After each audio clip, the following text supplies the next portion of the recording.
ಈ ಗುಡಿಯ ಒಂದು ಇತಿಹಾಸವನ್ನು ದಾಖಲೆ ಮಾಡಿರುವಂತಹ ಒಂದು ಶಾಸನ ಇದು.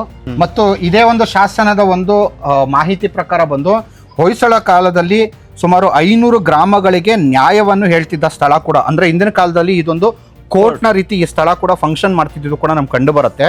ಸಾಕಷ್ಟು ವಿದ್ವಾಂಸರು ಹೇಳಿರೋ ಪ್ರಕಾರ ವಿಜಯನಗರದ ಕಾಲದಲ್ಲಿ ಈ ಒಂದು ಶಿಲ್ಪಗಳನ್ನ ಇಲ್ಲಿ ತಂದು ಇಡುವ ಮೊದಲು ಏನಾಗಿರ್ಬೋದು ಇತ್ತು ಅಂದ್ರೆ ಇದು ಬಂದು ಬ್ರಹ್ಮ ವಿಷ್ಣು ಮಹೇಶ್ವರರ ಒಂದು ಪ್ರತಿಷ್ಠಾಪನೆ ಇಲ್ಲಾಗಿತ್ತು ಅಂತ ಕೂಡ ಹೇಳ್ತಾರೆ.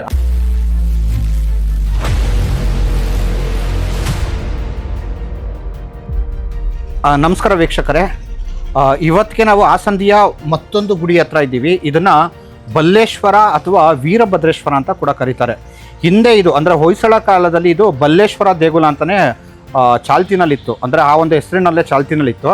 ಆದರೆ ಮುಂದಿನ ಕಾಲದಲ್ಲಿ ಒಂದು ವಿಜಯನಗರದ ಸಾಮ್ರಾಜ್ಯ ಅಥವಾ ಕರ್ನಾಟಕ ಸಾಮ್ರಾಜ್ಯದ ಒಂದು ಕಾಲದಲ್ಲಿ ಇಲ್ಲಿ ವೀರಭದ್ರನ ಒಂದು ಮೂರ್ತಿಯನ್ನು ಪ್ರತಿಷ್ಠಾಪನೆ ಮಾಡಿರೋ ಕಾರಣ ಇವತ್ತಿಗೆ ಕೂಡ ಇದನ್ನ ವೀರಭದ್ರ ಗುಡಿ ಅಂತಾನೆ ಸ್ಥಳೀಯರು ಗುರುತಿಸ್ತಾರೆ. ಇನ್ನು ಈ ದೇಗುಲದ ಇತಿಹಾಸವನ್ನ ಇಲ್ಲೇ ಸ್ಥಳೀಯವಾಗಿ ನಿಲ್ಲಿಸಿರುವಂಥ ಒಂದು ಕಲ್ಬರಹದಿಂದ ಒಂದಷ್ಟು ಮಾಹಿತಿ ತಿಳಿಯುತ್ತೆ. ಈ ಶಾಸನದ ಪ್ರಕಾರ ಈ ಒಂದು ದೇಗುಲವನ್ನ ಸಾಮಾನ್ಯ ಶಕ 1205ರಲ್ಲಿ ಹೊಯ್ಸಳ ವೀರಬಲ್ಲಾಳನ ಪ್ರಧಾನಮಂತ್ರಿಯಾಗಿದ್ದಂತಹ ಅರಹಯ ಸಾಹಣಿ ಅನ್ನುವ ಒಬ್ಬ ಪ್ರಧಾನಮಂತ್ರಿ ಇಲ್ಲಿ ಆಡಳಿತ ಮಾಡ್ತಿದ್ದಂತಹ ವೈಜರಸನಿಗೆ ಈ ದೇಗುಲಕ್ಕೆ ಸಾಕಷ್ಟು ದಾನದತ್ತಿಗಳನ್ನು ನೀಡಲು ಆದೇಶ ನೀಡಿದ್ದ ಅನ್ನೋದು ಕೂಡ ಈ ಶಾಸನದಿಂದ ಕಂಡುಬರುತ್ತೆ. ಹಾಗಾಗಿ ಇತಿಹಾಸಕಾರರು ಇದನ್ನ 1205ನೇ ಇಸ್ವಿನಲ್ಲಿ ಕಟ್ಟಿರೋ ಗುಡಿ ಅಂತ ಕೂಡ ಕರೀತಾರೆ. ಮುಂದಿನ ಭಾಗವಾಗಿ ನೋಡಿದ್ರೆ ಇದು ಯಾವುದೋ ಒಂದು ಕಾರಣದಲ್ಲಿ ಅಂದ್ರೆ ಹೊಯ್ಸಳರ ಮೇಲೆ ಬಂದು ಈ ಮಲ್ಲಿಕ್ ಕಫೂರ್ನ ಒಂದು ದಾಳಿ ಏನಾಗಿರುತ್ತೋ ಆ ಒಂದು ಸಂದರ್ಭದಲ್ಲಿ ಇಲ್ಲಿ ಪೂಜೆ ನಿಂತೋಗಿರೋ ಸಾಧ್ಯತೆ ಕೂಡ ಇದೆ. ಹೊಯ್ಸಳರ ನಂತರ ಇಲ್ಲಿಗೆ ಅಧಿಕಾರಕ್ಕೆ ಬಂದಂತ ಒಂದು ವಿಜಯನಗರ ಅಥವಾ ಕರ್ನಾಟಕ ಸಾಮ್ರಾಜ್ಯದ ಅರಸರು ಇಲ್ಲಿ ಅವತ್ತಿಗಾಗಲೇ ಒಂದು ಮೂರ್ತಿಗಳನ್ನ ಹೊತ್ತೊಯ್ಯಲಾಗಿತ್ತಲ್ಲ, ಅದ್ರ ಬದಲಿಗೆ ಬಂದು ಇವತ್ತಿಗೆ ವೀರಭದ್ರನ ಒಂದು ಮೂರ್ತಿಯನ್ನು ಪ್ರತಿಷ್ಠಾಪನೆ ಮಾಡಿದ್ದು ಕೂಡ ಇತಿಹಾಸದ ಪುಟಗಳಿಂದ ನಮಗೆ ದಾಖಲೆಗಳು ಸಿಗುತ್ತೆ.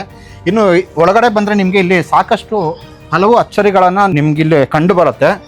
ಅದರಲ್ಲಿ ಪ್ರಮುಖವಾಗಿ ನಾನು ಈಗಾಗಲೇ ಹೇಳ್ದಂಗೆ ಈ ಗುಡಿಯ ಒಂದು ಇತಿಹಾಸವನ್ನು ದಾಖಲೆ ಮಾಡಿರುವಂತಹ ಒಂದು ಶಾಸನ ಇದು. ಮತ್ತು ಇದೇ ಒಂದು ಶಾಸನದ ಒಂದು ಮಾಹಿತಿ ಪ್ರಕಾರ ಬಂದು ಹೊಯ್ಸಳ ಕಾಲದಲ್ಲಿ ಸುಮಾರು 500 ಗ್ರಾಮಗಳಿಗೆ ನ್ಯಾಯವನ್ನು ಹೇಳ್ತಿದ್ದ ಸ್ಥಳ ಕೂಡ. ಅಂದ್ರೆ ಇಂದಿನ ಕಾಲದಲ್ಲಿ ಇದೊಂದು ಕೋರ್ಟ್ನ ರೀತಿ ಈ ಸ್ಥಳ ಕೂಡ ಫಂಕ್ಷನ್ ಮಾಡ್ತಿದ್ದು ಕೂಡ ನಮ್ಗೆ ಕಂಡು ಬರುತ್ತೆ. ಇದನ್ನ ನಾವು ದೇವಸ್ಥಾನಗಳ ಒಂದು ರಚನೆಗಳಲ್ಲಿ ಕಟಾಂಜನ ಅಂತ ಕರೀತಾರೆ. ಅಂದ್ರೆ ಒಂದು ಮೆಟ್ಟಿಲಿನ ಒಂದು ಭಾಗ, ಈ ಒಂದು ಮೆಟ್ಟಿಲಿನ ಭಾಗ ಬಹುಶಃ ಬೇರೆ ಕಡೆ ಎಲ್ಲೋ ಬಿದ್ದೋಗಿದ್ದಂಥ ಒಂದು ಮೆಟ್ಟಿಲ ಭಾಗ ಇರ್ಬೋದು. ಅದು ಕಾಲದ ಒಂದು ನಂತರ ಅಂದ್ರೆ ಯಾವುದೋ ಒಂದು ಕಾಲದಲ್ಲಿ ಈ ಒಂದು ಕಟಾಂಜನವನ್ನ ಇಲ್ಲಿ 2 ಕಟಾಂಜನ ಇದೆ, 2 ಕಟಾಂಜನವನ್ನ ಕೂಡ ಇಲ್ಲಿ ತಂದು ಇಟ್ಟಿರೋದು ಕೂಡ ನಮಗೆ ಕಂಡು ಬರುತ್ತೆ.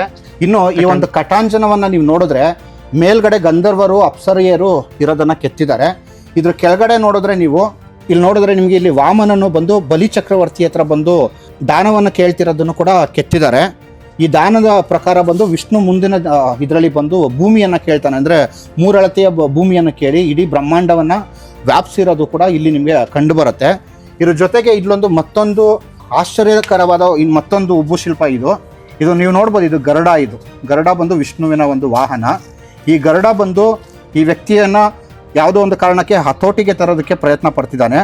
ಸೊ ಇದ್ರ ಒಂದು ಮಾಹಿತಿ ಪ್ರಕಾರ ಏನಂದ್ರೆ ಬಲಿ ಚಕ್ರವರ್ತಿ ಎಲ್ಲಿ ವಿಷ್ಣುವಿಗೆ ದಾನವನ್ನ ಕೊಟ್ಬಿಡ್ತಾನೋ ಅನ್ನೋ ಒಂದು ನಿಟ್ಟಿನಲ್ಲಿ ಅವನ ಸಹಾಯಕರು ಬಂದು ಬಲಿ ಚಕ್ರವರ್ತಿಯನ್ನ ನಿಲ್ಲಿಸಲು ಹೋದ ಸಂದರ್ಭದಲ್ಲಿ ಈ ಒಂದು ಗರುಡ ಬಂದು ಅವನ ಹತೋಟಿಗೆ ತಗೋತಾ ಇರೋದು ಕೂಡ ಇಲ್ಲಿ ಕೆತ್ತಿದ್ದಾರೆ.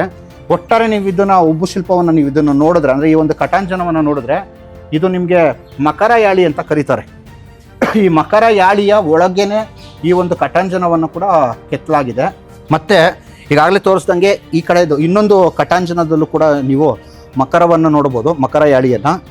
ಇದ್ರ ಜೊತೆಗೆ ಇದು ನಟರಾಜನ ಒಂದು ಉಬ್ಬು ಶಿಲ್ಪ ಕೂಡ ನಿಮಗೆ ಕಂಡುಬರುತ್ತೆ. ನಟರಾಜನ ಉಬ್ಬು ಶಿಲ್ಪದ ಜೊತೆಗೆ ಬಂದು ವಾದ್ಯಗೋಷ್ಠಿಗಳನ್ನು ಮಾಡ್ತಿರೋಂತಹ ಒಂದಷ್ಟು ರಚನೆಯಲ್ಲಿ ನೀವು ಕಾಣಬಹುದು.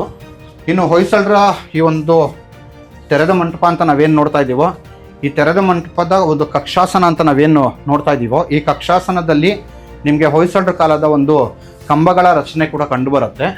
ಮಿಕ್ಕ ಎಲ್ಲ ಗುಡಿಗಳ ಹಾಗೆ ಇಲ್ಲೂ ಕೂಡ ಒಂದು ನಟರಾಜ ಮತ್ತು ಅಷ್ಟದಿಕ್ಪಾಲಕರ ಒಂದು ಉಬ್ಬು ಶಿಲ್ಪ ಕೂಡ ಇಲ್ಲಿ ಕೆತ್ತಿದ್ದಾರೆ.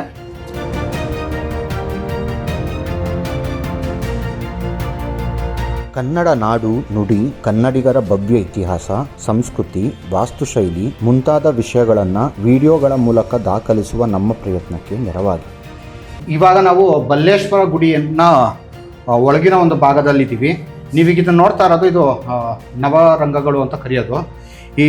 ಈಗಾಗಲೇ ಹೇಳ್ದಂಗೆ ಬಲ್ಲೇಶ್ವರ ಬಂದು ತ್ರಿಕೂಟ ಮಾದರಿಯ ಗುಡಿ. ಸೊ ಹಿಂದಿನ ವಿಡಿಯೋನಲ್ಲಿ ನೀವು ಈಗಾಗಲೇ ನೋಡಿರ್ಬೋದು, ಅದರಲ್ಲಿ ದ್ವಿಕೂಟ ಮಾದರಿಯ ಗುಡಿ ಅಂದರೆ ಏನು ಅನ್ನೋದನ್ನು ತೋರಿಸಿದ್ವಿ. ಇದು ತ್ರಿಕೂಟ ಮಾದರಿಯ ಗುಡಿ ಯಾಕಂದರೆ ಇಲ್ಲಿ 3 ಗರ್ಭಗುಡಿಗಳಿದೆ. ಇನ್ನು ಈ ಗುಡಿಯ ಒಂದು ವಿಶೇಷತೆ ಏನಂದರೆ, ಹಿಂದೆ ಹೊಯ್ಸಳರ ಕಾಲದಲ್ಲಿ ಏನು ಈ ಗುಡಿಯ ಒಂದು ನಿರ್ಮಾಣ ಆಗಿತ್ತೋ ಅವು ಆಗಿನ ಒಂದು ಕಾಲದ ಯಾವುದೇ ಒಂದು ಮೂರ್ತಿ ಇವತ್ತಿಗೆ ಉಳ್ಕೊಂಡಿಲ್ಲ. ಬದಲಾಗಿ ನಮ್ಮ ಕರ್ನಾಟಕ ಸಾಮ್ರಾಜ್ಯ ಅಥವಾ ವಿಜಯನಗರ ಸಾಮ್ರಾಜ್ಯ ಅಂತ ನಾವೇನು ಕರಿತೀವೋ ಅವ್ರ ಕಾಲದಲ್ಲಿ ಇಲ್ಲಿ ಬೇರೆ ಒಂದಷ್ಟು ಶಿಲ್ಪಗಳನ್ನು ಪ್ರತಿಷ್ಠಾಪನೆ ಮಾಡಿ ಮುಂದಿನ ದಿನಗಳಲ್ಲಿ ಇಲ್ಲಿ ಪೂಜೆ ಆಗೋದಕ್ಕೆ ಒಂದು ಅನುಕೂಲ ಕೂಡ ಮಾಡಿಕೊಟ್ಟಿರೋ ಕಾರಣ ಬಂದು ಇವತ್ತಿಗೂ ಕೂಡ ಈ ಒಂದು ಗುಡಿ ಸುವ್ಯವಸ್ಥಿತವಾಗಿದೆ ಮತ್ತು ಇವತ್ತಿಗೂ ಕೂಡ ಪೂಜೆ ನಡೀತಾ ಇದೆ. ಇಲ್ಲಿ ಪ್ರಮುಖವಾದ ಒಂದು ಆಕರ್ಷಣೆ ಏನಂದರೆ, ಇಲ್ಲಿ ಬನ್ನಿ, ಇಲ್ಲಿ ಈ ಒಂದು ವೀರಭದ್ರೇಶ್ವರ ಸ್ವಾಮಿ ಬಗ್ಗೆ ನಾವು ಮಾತಾಡೋದಾದರೆ ವಿಜಯನಗರ ಅಥವಾ ಕರ್ನಾಟಕ ಸಾಮ್ರಾಜ್ಯದ ಕಾಲದಲ್ಲಿ ಬಂದು ತುಂಬ ಪ್ರಚಲಿತವಾಗಿ ಎಲ್ಲ ಕಡೆ ಜನಪ್ರಿಯವಾದಂತಹ ಒಂದು ದೇವರು ಕೂಡ ಹೌದು. ಸೊ ಇದು ವಿಜಯನಗರ ಕಾಲದಲ್ಲಿ ಕೆತ್ತನೆ ಮಾಡಿ ಈ ಒಂದು ಸ್ಥಳದಲ್ಲಿ ಪ್ರತಿಷ್ಠಾಪನೆ ಕೂಡ ಮಾಡಿದ್ದಾರೆ. ಸಾಕಷ್ಟು ವಿದ್ವಾಂಸರು ಹೇಳಿರೋ ಪ್ರಕಾರ ವಿಜಯನಗರದ ಕಾಲದಲ್ಲಿ ಈ ಒಂದು ಶಿಲ್ಪಗಳನ್ನು ಇಲ್ಲಿ ತಂದು ಇಡುವ ಮೊದಲು ಏನಾಗಿರ್ಬೋದಿತ್ತು ಅಂದರೆ, ಇದು ಬಂದು ಬ್ರಹ್ಮ ವಿಷ್ಣು ಮಹೇಶ್ವರರ ಒಂದು ಪ್ರತಿಷ್ಠಾಪನೆ ಇಲ್ಲಾಗಿತ್ತು ಅಂತ ಕೂಡ ಹೇಳ್ತಾರೆ. ಇನ್ನು ಇಲ್ಲಿನ ಒಂದು ಮೇಲ್ಛಾವಣಿಯಲ್ಲಿ ನೀವು ನೋಡ್ಬೋದು, ಇದು ಕೂಡ ಅಷ್ಟದಿಕ್ಪಾಲಕರ ಒಂದು ಶಿಲ್ಪವನ್ನು ನೋಡ್ಬೋದು ನೀವು. ಈ ಅಷ್ಟದಿಕ್ಪಾಲಕರ ಒಂದು ಶಿಲ್ಪದ ಮಧ್ಯದಲ್ಲಿ ನಟರಾಜ ಒಂದು ನೃತ್ಯ ಮಾಡ್ತಿರೋವಂಥ ಒಂದು ಶಿಲ್ಪ ಕೂಡ ಆಗಿದೆ. ಮತ್ತು ಹಿಂದೆ ಈ ಸ್ಥಳದಲ್ಲಿ ಬಂದು ಲಿಂಗ ಸ್ವರೂಪಿಯಾಗಿ ಬ್ರಹ್ಮ ವಿಷ್ಣು ಮಹೇಶ್ವರರನ್ನು ಆರಾಧನೆ ಮಾಡಲಾಗಿತ್ತು ಅಂತ ಕೂಡ ಸಾಕಷ್ಟು ವಿದ್ವಾಂಸರು ಹೇಳಿದ್ದಾರೆ. ಆದರೆ ಇವತ್ತಿಗೆ ಒಂದು ಅದು ಹಿಂದಿನ ಕಾಲದಲ್ಲಿ ಯಾವ ರೀತಿ ಇತ್ತೋ ಆ ಒಂದು ಪ್ರಕಾರದಲ್ಲಿ ಈಗಲೂ ಉಳ್ಕೊಂಡಿಲ್ಲ. ಇನ್ನು ಇಲ್ಲಿನ ಮತ್ತೊಂದು ಗರ್ಭಗುಡಿಯನ್ನು ನೀವು ನೋಡೋದಾದರೆ, ಇಲ್ಲಿ ಇವತ್ತಿಗೆ ಒಂದು ಉತ್ಸವದ ಒಂದು ಮೂರ್ತಿಯನ್ನು ಕೂಡ ಇಟ್ಟಿದ್ದಾರೆ. ಮತ್ತೆ ಕೆಲವರು ವಿದ್ವಾಂಸರ ಪ್ರಕಾರ ಸೂರ್ಯನ ಗುಡಿ ಕೂಡ ಆಗಿರಬಹುದು ಹಿಂದೆ ಅಂತ ಕೂಡ ಹೇಳ್ತಾರೆ. ಇದಕ್ಕೆ ಸಾಕ್ಷಿ ಅನ್ನೋದಾಗಿ ನೀವೇನಾದ್ರು ನೋಡಿದ್ರೆ, ಇವತ್ತಿಗೆ ಪಾಣಿಪೀಠದ ಮೇಲೆ ನೀವು ನೋಡಿದ್ರೆ ನಿಮಗೆ ವೀರಭದ್ರನ ಒಂದು ಶಿಲ್ಪ ಕಂಡು ಬರುತ್ತೆ. ಆದರೆ ಅದರ ಕೆಳಗಿನ ಒಂದು ಭಾಗ ನೀವು ನೋಡಬೇಕು. ಸೊ ಅದರ ಪಾಣಿಪೀಠದ ಕೆಳಭಾಗದಲ್ಲಿ ನೋಡಿದ್ರೆ 7 ಒಂದು ಕುದುರೆಗಳ ಒಂದು ಉಬ್ಬು ಶಿಲ್ಪ ಇದೆ. ಹಾಗಾಗಿ ಇದು ಸೂರ್ಯನ ಒಂದು ಗುಡಿ ಕೂಡ ಆಗಿರ್ಬೋದು ಅಂತ ಕೆಲವು ವಿದ್ವಾಂಸರು ಹೇಳಿದ್ದಾರೆ.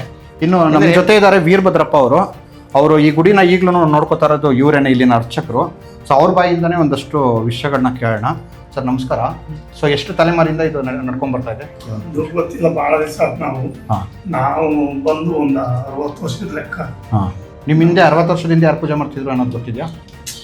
ಹಿಂದಿದ್ರು ನಮ್ಮ ತಂದತಿಯರು, ಆಮೇಲೆ ನಾವು ಪೂಜೆ ಮಾಡ್ಕೊಂಡ್ ಬಂದಿದ್ವಿ. ಪ್ರತಿ ಸರಿ ಅಮಾವಾಸ್ಯೆ ಕಟ್ಲೆ ಅಂತೇಳಿ ಮಾಡ್ತಾರೆ. ಇಡೀ ಊರು ಊಟಕ್ಕೆ ಹಾಕ್ಸ್ತಾರೆ ದೇವಸ್ಥಾನ ಮುಂದೆ. ಪ್ರತಿ ತಿಂಗಳು ಊಟದ ವ್ಯವಸ್ಥೆ ಇರುತ್ತೆ. ಪ್ರತಿ ತಿಂಗಳು ಅಮಾವಾಸ್ಯೆ ದಿವಸ ಸ್ವಾಮಿಗೆ ಅಭಿಷೇಕ ಎಲ್ಲ ಪೂಜೆ ಮಾಡಿ ಪ್ರತಿ ಇವರೇ ಎಲ್ಲ ಇದು ಮಾಡಿ ಕಲೆಕ್ಟ್ ಮಾಡ್ಕೊಂಡು ಇಲ್ಲಿ ಎಲ್ಲರಿಗೂ ಹೆಣ್ಮಕ್ಳಿಗೆ ಎಲ್ಲ ಅನ್ನದಾಸ ವ್ಯವಸ್ಥೆ ಪ್ರತಿ ಅಮಾವಾಸ್ಯೆ ದಿವಸ ಅಲ್ಲಿ ಪೂಜಾ ವ್ಯವಸ್ಥೆ ಮಾಡ್ತಾ ಇರ್ತಾರೆ. ಅದನ್ನ ಸಂಪ್ರದಾಯ ಅಲ್ಲಿ ಸಿದ್ದೇಶ್ವರ ಅಂತ ಅಲ್ಲೂ ಮಾಡ್ತಿದ್ರು. ಅದನ್ನೀಗ ಅಲ್ಲಿ ಹೋಗಿ ದೂರ ಆಗುತ್ತೆ ಅಂತೇಳಿ ಅದನ್ನ ಇಲ್ಲೇ ಇದು ಮಾಡ್ಕೊಂಡು ವ್ಯವಸ್ಥೆ ಚೆನ್ನಾಗಿ ನೀಟಾಗಿ ಇದು ಮಾಡ್ತಿದ್ದಾರೆ. ಕೆಂಡ ಮತ್ತು ತೇರು ಎಲ್ಲ ನೀಟಾಗಿ ವ್ಯವಸ್ಥೆ ಮಾಡ್ಕೊಂಡು ಬಂದಿದ್ದಾರೆ. ಅಂದ್ರೆ ಇವ್ರು ಹೇಳಿದ ಧಾರ್ಮಿಕ ಆಚರಣೆಗಳನ್ನ ನಮ್ಮೂರಲ್ಲಿ ಅನಾದಿ ಕಾಲದಿಂದಲೂ ಯಾವ್ದು ನಿಲ್ಲಿಸ್ದಂಗೆ ಚೆನ್ನಾಗಿ ಮಾಡ್ಕೊಂಡು ಬಂದಿದ್ದಾರೆ. ಧಾರ್ಮಿಕ ಕಾರ್ಯಗಳು ಮಾತ್ರ ಯಾವುದು ಕೂಡ ನಿಂತಿಲ್ಲ ನಮ್ಮೂರಲ್ಲಿ, ಮೊದಲಿಂದಲೇ ಚೆನ್ನಾಗಿ. ಸೊ ಅಂದರೆ ಇಲ್ಲಿ ಇನ್ನೊಂದು ಏನು ಅರ್ಥ ಆಗತ್ತೆ ಅಂದರೆ, ನಾವು ಸಾಕಷ್ಟು ಗುಡಿಗಳಲ್ಲಿ ಏನಾಗುತ್ತೆ ಅಂದರೆ ಯಾವುದೋ ಒಂದು ಕಾಲದಲ್ಲಿ ಇಲ್ಲ ಅದ್ರ ಮೇಲೆ ದಾಳಿ ಆಗಿರ್ಬೋದು ಅಥವಾ ಅದ್ರದ್ದು ಏನೋ ಒಂದು ಇಂಪಾರ್ಟೆನ್ಸ್ ಕಳ್ಕೊಂಡ ನಂತರ ಬಂದು ಅದನ್ನು ಮೇಂಟೆನೆನ್ಸ್ ಇಲ್ಲದೆ ಇದ್ದಾಗ ಆ ಗುಡಿಗಳು ಹಂಗೆ ಸರ್ವನಾಶ ಆಗ್ಬಿಡತ್ತೆ. ಅದ್ರ ಬದಲಾಗಿ ಈಗ ವಿಜಯನಗರದ ಅರಸರು ಇಲ್ಲಿ ಮಾಡಿರೋವಂಥ ಒಂದು ದೊಡ್ಡ ಒಂದು ಕೊಡುಗೆ ನೀವು ನೋಡಿದ್ರೆ, ಇದು ಕೂಡ ಒಂದು ಸಂದರ್ಭದಲ್ಲಿ ಪೂಜೆ ಮಾಡೋದೆಲ್ಲ ನಿಂತೋಗಿರೋ ಸಂದರ್ಭದಲ್ಲಿ ಇಲ್ಲಿ ಮೂರ್ತಿಗಳನ್ನ ಪ್ರತಿಷ್ಠಾಪನೆ ಮಾಡಿರೋದಕ್ಕೆ ಅದನ್ನು ಜನರು ಮತ್ತೆ ಅದನ್ನು ಕಂಟಿನ್ಯೂ ಮಾಡ್ಕೊಂಡ್ಬಂದು ಇವತ್ತಿನವರೆಗೂ ಉಳ್ಕೊಂಡ್ಬಂದಿದೆ. ಹಾಗಾಗಿ ನಮ್ಮ ಕರ್ನಾಟಕದಲ್ಲಿರೋ ಸಾಕಷ್ಟು ಗುಡಿಗಳಿದೆ ಅಂತ ಇವತ್ತು ನಾವೇನು ನೋಡ್ತಾ ಇದ್ದೀವೋ ಅದನ್ನು ಜೀರ್ಣೋದ್ಧಾರಗಳ ಮಾಡಿ ಅದನ್ನು ಅಟ್ಲೀಸ್ಟ್ ಮತ್ತೆ ಒಂದು ಪೂಜೆ ಪುನಸ್ಕಾರಗಳನ್ನು ಮತ್ತೆ ಶುರು ಮಾಡಿದ್ರೆ ಆ ಒಂದು ಗುಡಿಗಳೆಲ್ಲ ಮತ್ತೆ ಜೀವಂತವಾಗಿ ಮುಂದಿನ ಕಾಲಕ್ಕೂ ಉಳಿಯೋ ಒಂದು ಸಾಧ್ಯತೆಗಳು ಕೂಡ ಇದೆ. ಇನ್ನು ಈ ಒಂದು ಗುಡಿಯ ಒಂದು ನವರಂಗದಲ್ಲಿರುವಂಥ ಈ ಒಂದು ಭುವನೇಶ್ವರಿಯನ್ನು ನೀವು ನೋಡ್ಬೋದು. ಹಿಂದೆ ನೀವು ನೋಡಿದಂಥ ಭುವನೇಶ್ವರಿಯ ಥರನೇ ಇದು ಕೂಡ ಇದೆ. ಮತ್ತು ಅಷ್ಟದಿಕ್ಪಾಲಕರ ಒಂದು ಉಬ್ಬು ಶಿಲ್ಪವನ್ನು, ವಾದ್ಯಗಾರರು ಮತ್ತು ನೃತ್ಯಗಾರರ ಒಂದು ಉಬ್ಬು ಶಿಲ್ಪವನ್ನು ಕೂಡ ಕೆತ್ತಿದ್ದಾರೆ. ಮಧ್ಯದಲ್ಲಿ ನಟರಾಜನ ಒಂದು ಉಬ್ಬು ಶಿಲ್ಪ ಕೂಡ ನಿಮಗೆ ಕಂಡು ಬರುತ್ತೆ. ಮತ್ತು ಇಲ್ಲಿರೋ ಎಲ್ಲ ಕಂಬಗಳೂ ಅಷ್ಟೇ ಯಾವುದೋ ಒಂದಕ್ಕೆ ಮತ್ತೊಂದು ಹೋಲೋದಿಲ್ಲ. ಅಂದರೆ ಎಲ್ಲ ಕಂಬಗಳು ಬೇರೆ ಬೇರೆ ಮಾದರಿಯ ಒಂದು ಕಂಬಗಳೇ ಆಗಿದೆ. ಸೊ ಇಷ್ಟು ಹೇಳ್ತಾ ಇವತ್ತಿನ ಈ ಒಂದು ಸಂಚಿಕೆಯನ್ನು ಮುಗಿಸ್ತೀನಿ. ನಮಸ್ಕಾರ. ಕನ್ನಡದ ಹಿರಿಮೆಯನ್ನು ಜಗತ್ತಿಗೆ ಸಾರುವ ನಿಟ್ಟಿನಲ್ಲಿ ಒಂದು ವಿಶಿಷ್ಟವಾದ ವಿನ್ಯಾಸ. ಕನ್ನಡದ ಕ ಅನ್ನುವ ಅಕ್ಷರ ಅಶೋಕನ ಕಾಲದಲ್ಲಿ ಈಗಿನ ಪ್ಲಸ್ನಂತೆ ತೋರುತ್ತಿದ್ದು, ಮುಂದೆ ಸಾತವಾಹನರು, ಬನವಾಸಿಯ ಕದಂಬರು, ಬಾದಾಮಿಯ ಚಾಲುಕ್ಯರು, ಮಾನ್ಯಕೇಟದ ರಾಷ್ಟ್ರಕೂಟರು, ಕಲ್ಯಾಣದ ಚಾಲುಕ್ಯರು, ದೋರ ಸಮುದ್ರದ ಹೊಯ್ಸಳರು, ವಿಜಯನಗರದ ಕರ್ನಾಟರು, ಮೈಸೂರಿನ ಒಡೆಯರ್ಗಳವರೆಗೂ ಬೆಳೆದು ಬಂದ ಹಾದಿಯನ್ನು ಇಲ್ಲಿ ತೋರಲಾಗಿದೆ. ಕನ್ನಡ ನಾಡು, ನುಡಿ, ಸಂಸ್ಕೃತಿ, ಲಿಪಿಯ ಮಹತ್ವವನ್ನು ಸಾರುವ ಇಂತಹ ಟೀ ಶರ್ಟನ್ನು ಧರಿಸೋಣ. ಕನ್ನಡದ ಹಿರಿಮೆಯನ್ನು ಜಗತ್ತಿಗೆ ಸಾರೋಣ. ಕನ್ನಡ ನಾಡು, ನುಡಿ, ಕನ್ನಡಿಗರ ಭವ್ಯ ಇತಿಹಾಸ, ಸಂಸ್ಕೃತಿ, ವಾಸ್ತುಶೈಲಿ ಮುಂತಾದ ವಿಷಯಗಳನ್ನು ವಿಡಿಯೋಗಳ ಮೂಲಕ ದಾಖಲಿಸುವ ನಮ್ಮ ಪ್ರಯತ್ನಕ್ಕೆ ನೆರವಾಗಿ